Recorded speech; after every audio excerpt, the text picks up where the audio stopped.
8 de la mañana, 32 minutos. Vamos a hablar de economía y nos acompaña Sergio Chousa, que es economista. Bienvenido, Sergio, director de la consultora Sarandí.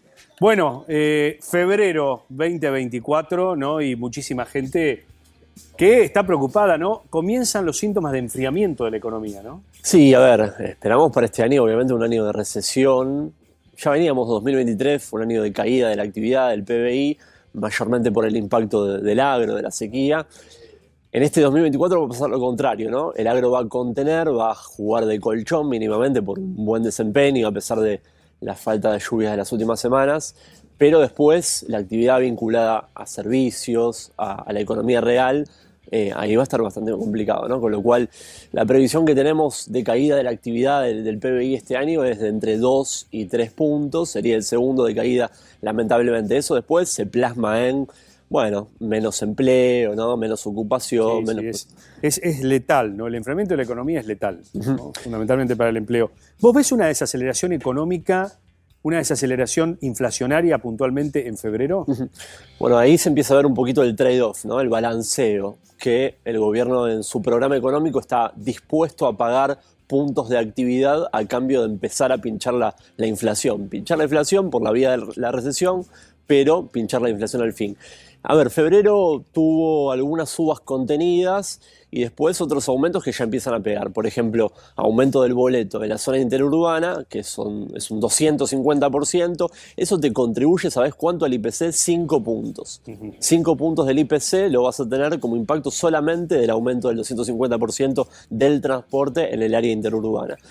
Con lo cual, digo, vas a tener un piso alto a pesar de que la dinámica inercial de algunos segmentos como alimentos y bebidas, restaurantes, educación, se empieza a minorar. ¿Cuánto calculás, Sergio, que va a ser la inflación de febrero? Yo creo que va a cerrar cerca de la zona del 20%, todavía a la espera de los aumentos en tarifas de servicios vinculados a electricidad, gas, agua. Ese segmento va a llegar a partir de marzo, abril, mayo, ahí sí va a aportar mucho más al IPC, pero creo que este mes va a estar en la zona del 20%. Es un nivel... O sea que sería más, veríamos con 3 meses seguidos, según lo que estás estimando, de una suba a nivel de precios por encima del 20%. 25,5 claro. Fue diciembre, enero todavía no tenemos el dato oficial, pero estuvo también cerca del 20%. Lo que pasa en febrero es que te deja un arrastre estadístico importante, ¿no? Y de nuevo, tenés un piso de 5 puntos porcentuales solamente del efecto de transporte del área interurbana. Es un piso muy alto. ¿Y ahí se suman ya colegios? No, tenés una componente de prepagas, una componente de alquileres, tenés algunos rubros regulados, pero después también tenés la propagación del proceso, ¿no? Los procesos de alta persistencia inflacionaria como el actual están signados por un reacomodamiento continuo de precios relativos y eso no se resuelve de un mes al otro. Ahora, cuando el ministro Luis Caputo dice, bueno, no prosperó la ley ómnibus, tenemos que ajustar más, ¿a qué está apuntando? Bueno, la pata fiscal es fundamental para este programa, ¿no? Es el ancla por excelencia y es un ancla que busca ser acelerada, ¿no? En un solo año, eliminar todo componente de déficit, ir a equilibrio fiscal pleno, es desafiante. En caso de que lo logre, obviamente va a ser una señal de prudencia macro muy significativa, pero es complejo, ¿no? Porque implica recortar un conjunto de partidas que son muy sensibles, que generan rispidez, y lo estamos viendo estos días en la relación entre el gobierno nacional y las jurisdicciones, las provincias, pero bueno, ese es el gran desafío macro que tiene el gobierno para anclar las expectativas. Yo te diría, hasta el momento donde todavía no tenemos un plan de estabilización tradicional para el combate contra la inflación, tenemos algunos parches aislados y estas señales de prudencia macro, hasta el momento la señal fiscal es la principal ancla que tiene el gobierno. A mí lo que me llama la atención es que no haya integrantes del gobierno pensando en la gente. Digo, yo entiendo las variables económicas, yo entiendo lo que vos explicás, pero digo, no hay nadie que le diga al presidente, mire, presidente, tomamos esta medida, suponete lo del boleto en el interior. Le sacamos esto a los gobernadores. Cuidado, porque no es solamente el subsidio del boleto, sino que muchos gobernadores utilizan esas partidas discrecionales para otras cosas que tienen que ver con la gente. Digo, los gobernadores no son los gobernadores son la gente, el pueblo de las provincias. Mariano, acá sí hay algo que es objetable de la implementación del programa, es el timing, la secuencialidad, ¿no? Lo agresivo que es esta hipótesis de ir al equilibrio pleno de las cuentas públicas en un solo año. La verdad que esto no te lo exigía el Fondo Monetario. El Fondo Monetario daba un sendero de ordenamiento macro gradual con el paso de los años y vas a llegar a fines de 2025 al equilibrio primario solamente, sin contemplar el pago de intereses. Bueno, el gobierno tomó una decisión aún más acelerada de ir al equilibrio pleno en un solo año. Y bueno, y eso, viste, siempre tiene la cuestión del equilibrio entre lo ideal desde el punto de vista técnico, que el Excel cierre bien, y después la viabilidad política de eso. Entonces, cuando tenés que atender a la viabilidad política, pensás, ¿es tolerable, es deglutible para la población tener un año de superinflación? Porque la inflación de este año va a estar de nuevo en la zona del 200%, con caída de la actividad y además con bolsillos mucho más comprimidos, porque ahora buena parte de los servicios regulados van a ir a tarifas de mercado, van a ir a tarifas libres. Bueno, esa cuestión de la viabilidad, ¿no? De qué tan tolerable es para la población, para mí es lo más objetable del programa. Ahora, en el Excel estamos todos de acuerdo de que hay que ir a un ordenamiento macro con déficit cero. Sí, pero hay una cuestión que vos mencionabas y quiero tener tu opinión. Pues decías la viabilidad política del plan de ajuste de Milei. Pero Milei ganó las elecciones pregonando justamente un plan de ajuste, o sea, está haciendo lo que dijo que iba a hacer. Eso, ya que mencionaste la pata política, ¿no crees que le va a dar un poco más de aire que al resto de los mandatarios que han tenido que hacer en sus respectivos momentos un ajuste de estas magnitudes? Sí, seguramente. En parte lo valida su narrativa de campaña. Después podemos por ahí ir un poco más al detalle de bloque de los impuestos, por ejemplo. Bueno, ahí había una promesa de no aumentarlos, ¿no?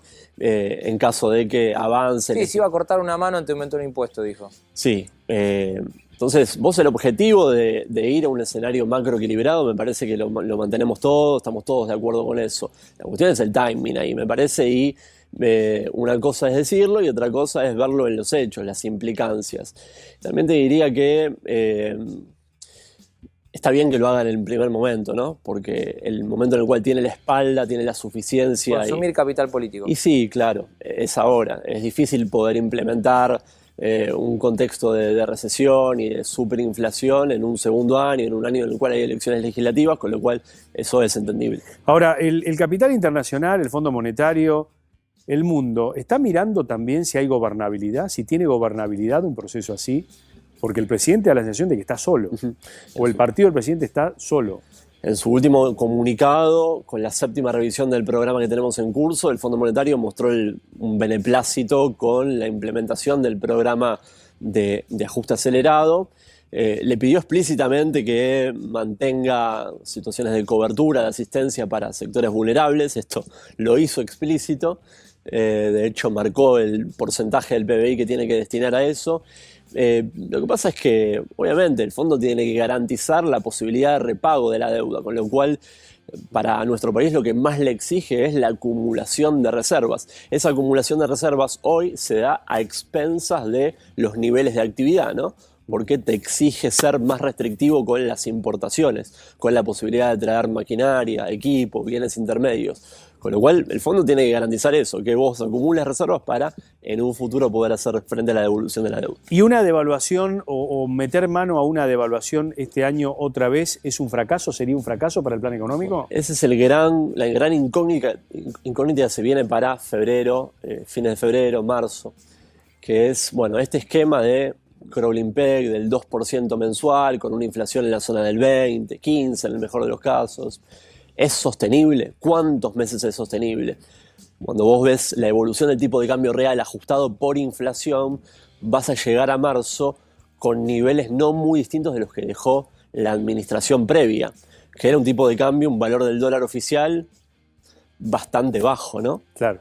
Apreciado, dirían los economistas. Bueno, yo creo que ahí juega mucho el aspecto de las expectativas. Es muy difícil pensar que no le va a tener que dar otro push, otro aumento al dólar oficial. La cuestión es el cuándo, ¿no? Si lo hace antes de la liquidación, llega a aguantar hasta la liquidación de la cosecha gruesa del campo, o si no llega. Los contratos de dólar futuro en el mercado en febrero le creen al gobierno de que va a seguir devaluando solamente el 2% del oficial, muy poquito. En marzo le creen, pero ya para abril están desacoplados. Para abril están viendo los contratos en el mercado de dólar futuro, ya están viendo una devaluación más fuerte. Y por último, las alimenticias van a instalar precios de alguna manera relativos en virtud de que se ha enfriado el consumo, venden menos o no, o la inercia inflacionaria, la inercia de aumento va a estar. Tenés los dos componentes. Un poquito te disciplina, te termina domesticando el efecto de la caída de la demanda.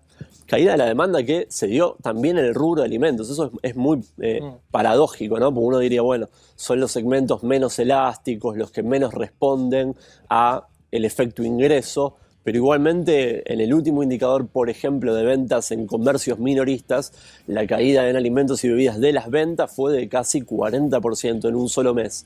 Con lo cual, bueno, yo creo que ese efecto un poquito te va a poner un techo a la posibilidad de trasladar aumentos. Pero después tenés el aspecto de los costos. Para muchas alimenticias, por ejemplo, los insumos básicos también están aumentando. Entonces, una porción lo van a trasladar. Bueno, en esa dinámica, ¿no? En ese equilibrio, yo creo que te va a poner un piso inercial, pero también un techo a la demanda. Sergio, gracias A ustedes. por tu presencia, muy interesante. Sergio Chauza con nosotros.